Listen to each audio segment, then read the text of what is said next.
He's known for being bold, brash, and asking tough questions as one of the co-hosts of the nationally syndicated iHeartRadio program, The Breakfast Club. Charlamagne Tha God, who is known as hip-hop's Howard Stern, along with DJ Envy and Angela Yee, have interviewed everyone from rapper Kanye West to actor Jonah Hill. I even appeared on the popular morning show just recently. Take a look. Morning, everybody. It's DJ Envy, Angela Yee, Charlamagne Tha God. We are The Breakfast Club. Special guest in the building, Jonah Hill. This is my favorite show. What have you done lately, though? What have you done lately? Well, let's talk about you. You come to work every day. I didn't take away. Stop. Don't say you're speaking my business and you don't know what you're talking about. Dr. Phil. Yes, sir. What's up, Dr. Phil? Good morning. How's everybody? So what's your advice, leader? Because you don't seem like you have any inhibitions. Like you get naked when you feel like it. I do. Get it off your chest, Birdman. Stop playing with my name.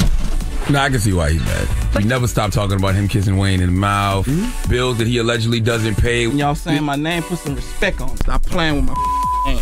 I don't understand the angle. I ain't got no more talking. That's right.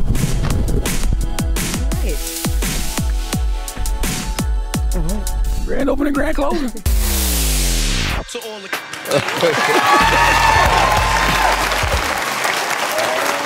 Please welcome Charlamagne Tha God. Say hello.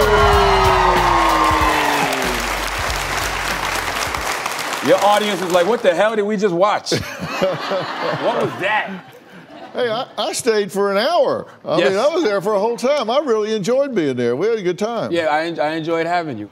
You guys have some meaningful conversations about things that matter, and I think you're really breaking some ground with your audience. And you recently published your second book, actually, and it's Shook One, about how your fears and anxieties have propelled you to success. And I've read this book, and I'm going to talk about why I think it's really groundbreaking, but why did you decide to write a book about mental health? You know, that's interesting because I didn't set out to write a book about mental health. I just wanted to get a handle on my anxiety because, you know, I've had anxiety for my whole life. And 9 years ago, I got diagnosed with it. I remember I had just got fired from radio for the 4th time. As you can see from that package, you could probably see why.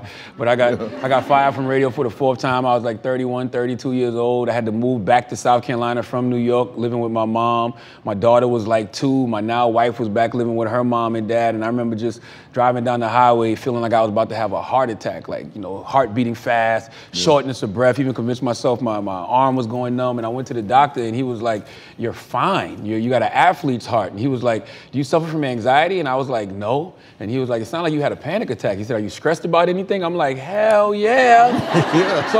So in my mind, I'm thinking that all I got to do is get me another job, get back in position, and everything will be fine. But then, you know, 7, 8 years later, I'm 39 years old, and things are overwhelming because life is good, but a lot more pressures come with that. So I just decided to say, you know what? Let me finally start going to therapy to get a handle on my anxiety. When you're sitting with a therapist, you start unpacking things that you didn't even realize was there. Right. You know? Yeah, one thing leads to another, oh my and then God. another.